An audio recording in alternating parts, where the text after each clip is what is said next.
Welcome to Tax Dosti YouTube channel. We will talk about Netflix and how they apply International Accounting Standard 16 to their digital assets. Netflix's application of IAS 16, property, plant and equipment, to its digital assets like the streaming content library, subscriber data, and algorithms is a complex matter with various considerations. Disclaimer: this is only information and not financial advice. Streaming content library. Intangible assets.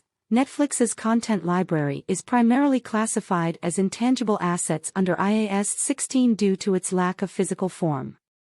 Initial recognition and measurement. The initial cost of acquiring or producing content is recognized as an intangible asset. Subsequent measurement can be done at cost or at revalued amounts under specific circumstances. Amortization. Netflix can choose to amortize the cost of its content library over its estimated useful life, which can be challenging due to the subjective nature of content value. Original content may have longer amortization periods compared to licensed content. Impairment. Netflix regularly reviews its content library for impairment, meaning a potential decrease in its value. If the carrying value exceeds its recoverable amount, an impairment loss must be recognized. Subscriber data.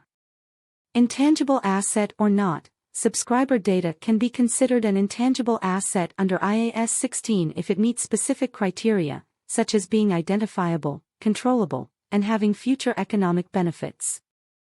However, some argue that it's an integral part of the business model and not separately identifiable. Measurement challenges.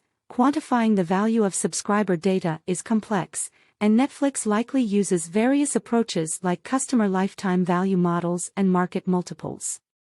Disclosures. While amortizing subscriber data may not be common, IAS 16 requires disclosure of its measurement basis. Algorithms. Intangible asset or not, algorithms are generally considered intellectual property and may qualify as an intangible asset under IAS 16 if they meet specific criteria. However, their development costs are often expensed.